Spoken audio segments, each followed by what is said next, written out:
रसूल की नाफरमानी करने वालियों, घूंघट से घबराने वालियों, पर्दों से घबराने वालियों, काफिर और मुशरिकों के बहकावे में आकर शैतान ने तुम्हें अगवा कर लिया है। शैतान के जाल में फंसने वाली मेरी बहनों, जब तुम्हें तुम्हारी कब्र में रख दिया जाएगा, उस वक्त चारों तरफ से कब्र तुम्हें दबाएगी। कब्र जहन्नम के गढ़ों में से गड़ा बन जाएगी। कब वो भयानक जहन्नम की आग जो दुनिया की आग से 70 दर्जा ज्यादा सख्त है, दुनिया की आग भी दिन में 36 मरतबा जहन्नम की आग से पनाह मांगती है। वो आग तुम्हारी कब्र में दहकाई जाएगी। झटका लगने पर दिन भर बेचैन रहती हो, ये ट्यूब लगा लो, वो मरहम लगा लो, वो पट्टी लगा लो। अरे छोटे सी अंगार के झटका तुम्हें इतना तकलीफ पहुंचाता है, जब बेपर्दगी की वजह से तुम्हारी पूरी कब्र में जहन्नम की आग भड़काई जाएगी। बोलो, क्या कोई शौहर मदद के लिए आएगा? कोई मां मदद के लिए आएगी? कोई भाई मदद के लिए आएगा? नहीं नहीं, कोई मदद के लिए नहीं आएगा। ये बेवफा दुनिया ने किसके साथ वफा की है जो तुम्हारे और मेरे साथ वफा करेंगे लोग?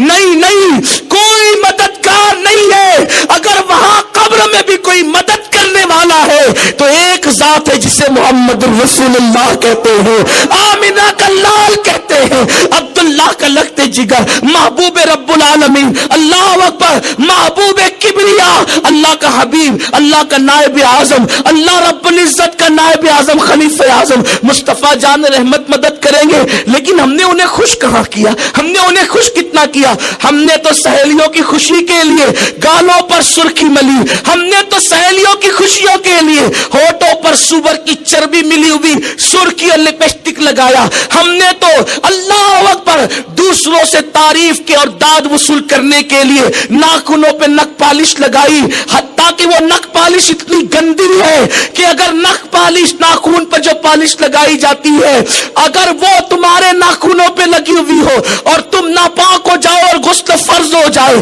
तो नहाने के बाद भी गुस्ल उतरता नहीं जब तक कि उसका जर्म खत्म ना हो जाए। अस्सलामु अलैकुम व रहमतुल्लाहि व बरकातुहू। मेरे प्यारे नाज़रीन, कान खोलकर सुन लो, शादियों में मेकअप करके जाने वाली लड़कियों, क्या हमारे इस्लाम में मेकअप करना, लिपस्टिक लगाना, नील पॉलिश लगाना, पायल पहनना, क्या ये सब जायज है या हराम है? आप सबसे पहले सैयद अमीनुल कादरी साहब के जुबान से बयानात को समाअत कर लीजिए। अल्लाह अकबर, नापाक पड़ी रहती हो, तुम्हारे घर में रहमत के फरिश्ते कैसे आएंगे? तो एक वबाल तो ये है, हुस्न परस्ती का एक वबाल तो ये है कि आज औरतें बेपर्दा हो गई। अल्लाह रब्बुल इज्जत के कानून को पीठ के पीछे डाल दिया।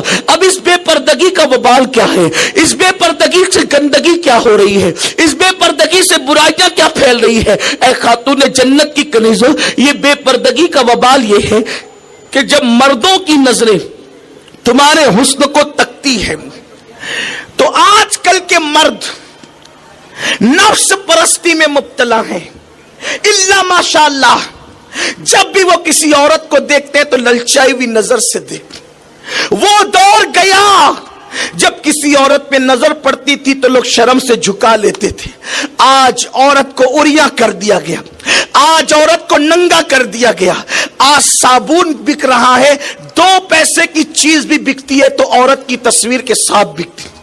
आप क्या समझती हैं कि मगरबी तहजीब तुमसे मोहब्बत करती है? मगरिब के लोग तुमसे प्यार करते हैं? वल्लाह तल्ला बिल्लाह, वो नफ्स के पुजारी तुमसे कैसे प्यार कर सकते हैं? उन्होंने तो तुम्हें फोटो के जरिए से बेच दिया। ये मोहम्मदुर रसूलुल्लाह की तहजीब है जो एक औरत को कितना बुलंद मर्तबा अता करती है। औरत पैदा हो बच्ची की शक्ल में तो माँ बाप जन्नती होते हैं, दुल्हन बन करके जाए नेक औरत की शक्ल में तो वो शौहर की जन्नत बन जाती है, मां बन जाए तो उसके कदमों में जन्नत समेट कर रखती जाती है। ये मोहम्मदुर रसूलुल्लाह का कानून है। लेकिन तुम्हें मगरी फैशन के नाम पर तुम कहां जा रही हो? खुदा के लिए अपने हाल पे रहम करो। ये बहकाने वाले, ये भौंकने वाले लोग जो तुम्हारे मजहब और मसलक के खिलाफ बातें करते हैं, वो तुम्हारे खैर खान नहीं है। मुस्तफा जान रहमत ने तुमसे प्यार किया, तुमसे मोहब्बत की, तुम्हें जहन्नम से बचाने की कोशिश फरमाई, तुम्हें आगाह किया, तुमसे कहा कि जहन्नम से बचो, क्योंकि मैंने औरतों को जहन्नम में सबसे ज्यादा देखा है। जी हाँ मेरे प्यारे अजीज दोस्तों, भाइयों और बहनों, जैसा कि आपने अभी हमसे बड़े आलिम, मुहद्दिस आज़म और फकीर आज़म सैयद अमीनुल कादरी साहब के जुबान से बयानात को समाअत कर लिए कि क्या میک اپ کرنا، لپسٹک لگانا، پائل پہننا، کیا یہ سب جائز ہے یا حرام ہے؟ تو خاص کر یہ ویڈیو تھا ہماری ماں بہن کے لیے جو یہ غلط کام کرتے ہیں۔